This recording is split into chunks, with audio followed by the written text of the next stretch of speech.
The family history. My husband's mother died when he was 17. His father was having an affair while she was sick. The affair partner became his wife. My husband never forgave him and left before he turned 18 and before their oldest child could be born. It's been years of no contact. 3 months ago, my husband was told that his father, who he was estranged from, and his father's wife had passed away in an accident. Husband's father put him down as the guardian of their 2 young children in case anything happens. My husband had no idea his father had done this. He never actually met those children. He was estranged from his father by the time the older of the 2 was born. My husband told the person who called that he was unwilling to become their guardian. The person understood, and what ended up happening is my husband's aunt took the kids. This is his father's sister. She wants my husband to take them still. She's reached out countless times to convince him to meet the kids, form a relationship, and see if he could build up to wanting them. He has no interest in this. After my husband blocked her and stopped responding, she decided to show up at the house while I was working. She told me we needed to talk and told me I could decide we were taking them and I could be the person to make the first step. She told me that they were just as much my responsibility as my husband's and that they're orphan children and don't need the family history being the reason they never know their brother. I told the aunt I had no responsibility to raise these kids and I would not raise them if my husband wasn't interested. I told her if she doesn't want them, she should say so, but she shouldn't try to force them into a home where they're unwanted and unloved. I told her it was tragic for the kids, but they were not my children. She called me heartless and told me that as a woman, I should be ashamed to be married to someone who would discard flesh and blood children over the actions of adults. I made her leave. I had to block her on my work phone because she attempted to reach me to tell me again that I was this bad person. Am I the idiot? Not the idiot. Their dad was out of his mind putting your husband down as the guardian in case anything happened. If you're not talking and haven't in years, it follows that they're not going to want to take in kids they've never met. This right here. Dad might as well have left the kids with a stranger because that's what OP was to him at that point. Completely unacceptable. Why isn't she stepping up as a woman? If the aunt is so concerned, then she can raise them herself. She's saying that they're this guy's flesh and blood. Well, aren't they hers as well? I think she just doesn't want the responsibility. I feel for those kids. Yeah, this heartless woman who's actively trying to discard flesh and blood by shaming other people for doing the same is disgusting. Those poor kids. I'd better get her act together and be a good mom since she took them in. If she took them in hoping she could convince OP's husband to take them, then she's a hypocrite. This aunt is more than a bit pushy. Someone needs to let her know she's not in charge. Honestly, I would have served her with a restraining order. Your father-in-law was a huge idiot here, and his sister isn't much better. It sucks that the kids are being turned into pawns in this whole scenario, as they haven't done anything wrong. Seeking a relationship with your husband would have been one thing, and he would still be perfectly within the lines of decency to not even want that. But to try to force orphan children into the home of a total stranger that doesn't want them is garbage-tied behavior. Maybe contact the agency and say that you're concerned for the kids' welfare since she's so adamantly trying to get rid of the responsibility she chose. My mom was a great mother. I had a good childhood, especially considering how young she was and that my dad was a piece of crap. I really appreciate how she shielded me from all of that. My mom is married to my former boss, and while it sucks for me, I do believe she did her duty as a mother and deserves to be happy. I used to work for Brandon. This was one of those jobs where networking was everything. You really needed the boss to like you, and you had to present a certain image. I will admit I tried way too hard, and to put it lightly, Brandon did not like me. He was a condescending idiot, and my mom was aware as I vented to her about work. He wasn't outright abusive, but did laugh at me a lot and made a few comments that weren't cool. My mom and Brandon met at our wedding. Now, I don't believe in love at first sight, but they definitely had something there, and they got serious really fast.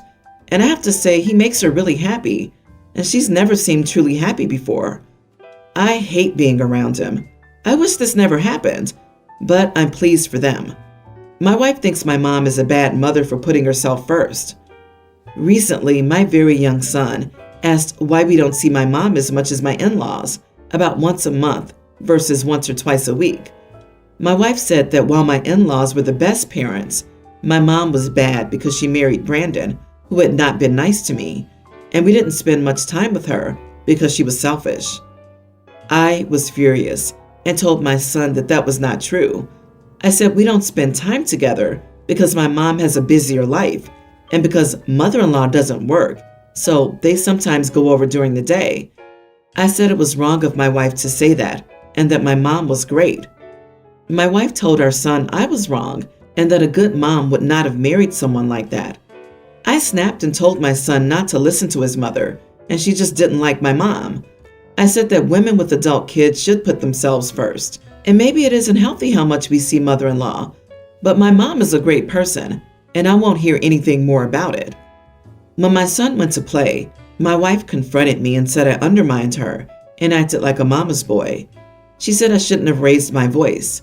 I didn't yell, but I did raise it, and that I shouldn't be confusing our son when what my mom did was objectively not okay. So, am I the idiot? No one is a winner here. You're both crappy for putting your child in the middle of an argument between you and your wife. Neither of you was actually talking to your son. You were indirectly being jerks to each other about an issue it seemed unresolved between the two of you. Keep your son out of this. It's only going to cause him a lot of issues in the future. Discuss your issues like adults. Don't use your son as a passive-aggressive tool. Agree. Everyone's the idiot here. Next time you two children want to fight through a third party, instead of talking to each other like adults, try using the dog instead of your impressionable kid as the prop. Both of you suck. Grow up. I can't get past wondering why your boss, who you didn't like and who didn't like you, was at your wedding. You really did try way too hard. You are the idiot. You have a weird fascination with not holding your mother to any accountability, so you can see others' faults except hers. Whatever else, a great mom would have not gravitated to a bully or allowed him to distance her from her child and grandchild. I have a tween daughter who recently had a birthday. She has a different dad from the rest of my children. Whenever one of my kids turns 12, I buy them their first phone, which is usually a cheap phone because I don't think a kid needs an expensive phone. She has been complaining recently and asking me to buy her a phone because all of her friends have one. I told her she had to wait as her siblings did. So imagine my surprise when today she came home from her dad's and had a phone with her, and not just a cheap phone. I don't know much about phones, but it looks expensive. I was furious, so I took her phone away and told her she was not getting it back until she turned 12. She started to cry and called her dad, who called me an idiot for taking the phone away. I told him he had no right to buy that for her, and he should have gotten a cheap phone for her on her 12th birthday, like the rest of her siblings. Am I the idiot for taking my daughter's phone away? Why can't her dad have his own rules and buy her a nice phone? Are you envious? Dad can certainly have his own rules at his place, but did you even talk to Dad about this rule of yours and see if he agreed? If so, he may have agreed to wait, but even if he didn't, you handled this situation extremely poorly. You are the idiot. Not the idiot. Compromise. Give her the phone back when she's going to her dad's and take it back when she returns to your care. This allows you your rules, and Dad can have his rules. You're both her parents, but sadly, there are different rules for each household. This would be considered theft. It was purchased by the father and given as a gift. The OP has no ownership over the phone. Also, it doesn't sound like these parents are co-parenting. They should discuss these decisions together. OP made a decision without consulting the father, and the same for the father. Everyone's the idiot here, and it sounds like y'all need a phone. Seriously, getting a cell phone for a kid is kind of a big deal. Parents need to set aside their differences and communicate with each other to benefit their children. The second that kid realizes you and your ex aren't communicating and that they can get you guys to override each other, you're done as effective parents. 110% done. You need to set aside your egos, sit down, and have an adult discussion about this situation and how you'll handle situations like this moving forward. Together or separately, you need your kid to know you're a united front and that mommy said no, so I'll ask daddy crap doesn't play. My ex-husband and I divorced when our daughter, Teen, was 9. I got custody and he only had visitations. Nova was always a daddy's girl and hated being away from him, and when we got divorced, he was free to play the fun parent for her, so it got even worse. She did everything she could to make me let her live with her dad. She was rude and misbehaved until she was a young teen, and I told her I couldn't do this anymore. I asked her why she was acting like this, and she said she wanted me to let her live with her dad. So I told her she could live with her dad, but if she changed her mind, she could come back. She left and didn't even come to see me for 2 years. She called me a few weeks ago and said she wants to stay with me 1 or 2 weekends a month from now on. I told her I was glad and I was looking forward to it. Last weekend, she came home. I told her she could sleep on the couch. She asked me why she couldn't stay in her bedroom. I told her that my boyfriend, who I live with, has 2 daughters and that bedroom is theirs now. The room is too small for 3 people, so she has to sleep on the couch. She called me an idiot and said that there was no way she'd sleep on the couch. She called her dad, who picked her up, in an hour and she left. Later, she sent me a text and said since I didn't have a place for her in my home, she won't come back. She's acting very entitled because she left and didn't return for 2 years. She can't expect me to keep her room empty. I asked her to come home multiple times, but she refused. She wasn't even interested in spending time. I tried, but she'd always make excuses. I really want to be done with this family. Who doesn't try to see their daughter at any point in 2 years? Jesus, have you never heard of email? Your young teen skittered off and you just cut contact? No updates, no information, no questions? Does she even know you have a live-in partner? You're acting like she's an adult relative who didn't keep up. She's your teenage child. Who lets a teen decide anything and just goes with it? You are the idiot, but it's not really about the room. Disagree. The daughter treated her mother like crap for years so she could move out. OP acquiesced, and she moved out. The daughter showed no interest in coming back for 2 years. When she finally decided to, she assumed that everything would be as she left it, because reasons? Then she loses her mind at OP and says she never wanted her back and bounced. OP can and should have explained the living situation before the daughter came to visit, but I find it hard to call OP an idiot for making use of a room when other people now live in the house. So what's OP's excuse for inviting the daughter back and not disclosing that 2 other children had taken over the daughter's bedroom? You don't invite your literal child home and then surprise them with, "Hey, sorry you can't have your bedroom. I gave it to my boyfriend's kids." OP, you didn't need to keep her room vacant. But why didn't you discuss it with her before she arrived? Kids don't cut contact with a parent without reason for the most part. Agreed. You've made it so she can't come back. You took away her room and her bed. She can't expect everything to be as it was 2 years ago, but you can't reasonably expect her to ever visit you if she's staying on the couch either. You also knew that your daughter might come home one day, but there was nowhere in your home for her to return to.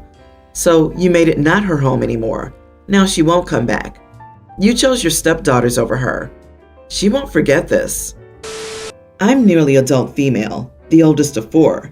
My sisters are both special needs with serious health problems, and my brother has severe asthma that has made his life difficult. Because of all the medical complexities my siblings have, and because many doctors and therapies have been part of their lives for so long, we've never had a lot of money or many great opportunities. My parents take the help they can get, but a lot of stuff has been out of reach for us. We never did extracurricular activities because our parents couldn't afford them. We could only go on school field trips if there was a fund available, and only if it was for a few hours versus overnight stuff. As a result, we never go on vacations, and I missed out on a few opportunities over the years that came up. One was the chance to get photos I had taken for a class displayed at this gallery where they showed talented youth from schools. My parents said we couldn't afford to go and they couldn't leave the kids, so I had to turn it down, and my photos weren't displayed because I couldn't be there. The other was the chance to go on vacation with my best friend's family, who had offered to pay for everything. My parents told me I was needed at home, and it was too much money for my friend's family to pay. We disagreed about me getting a job when I started working last year. They didn't love it, but I wanted to have money. I wanted to be able to afford things and do stuff without being told it wasn't in the family budget. Now my brother's been asked to represent his grade at a science fair thing several hours away. My parents want to take him for the 2-day thing, which would mean 2 overnights if they get back late, or 3 if they come back the next morning. I had already made plans and bought tickets to this event that was happening over that weekend. My friends and I are going. However, my parents want me to cancel and stay home with my sisters. They want me to sacrifice this for my brother. He begged me. He told me how much it means to him. But I don't want to. I've always had to make the most sacrifices as the oldest. Now I'm in a position where I can do stuff for fun with my own money, and I'm being asked to sacrifice for my brother. Also for my parents, because they want to use this as a break, when they didn't make the same effort for me when I had an opportunity presented. I said no, and they were all mad at me, my brother especially. He told me I was the only reason he would not be able to go. He told me I should care about him not missing stuff the way I had to, and that it would make me a better sister. My parents told me it would have been nice for them to get a break and put a smile on my brother's face, but apparently I am twisted with bitterness. Am I the idiot? Not the idiot. Tell your parents one of them can go with him, and the other parent will look after the other 2 kids. Tell your brother and parents that they're not letting him go. A teen doesn't need 2 parents to take him, and the 2 young siblings only need 1 parent to look after them. Tell your parents if they want a one-night break to book it in advance with you. They need to check your plans and see if it's workable for you. Your brother is innocent in this, as are you. Spin it on them, and don't let them put the blame and focus of his hate on you. Don't compare to yourself. That will always be thrown back at you, and they will say that you're jealous. You can't win with that line. Right? It seems like such an obvious solution. OP, you're not responsible for your siblings. You're their sibling, not their parent. You're a child, not a free caregiver. It was already wrong for them to not let you go on vacation with your best friend's family because you're needed at home. Go on your trip with your friends and get out of that house ASAP when you turn 18. And don't let them guilt you into becoming caregivers of your siblings when they get old.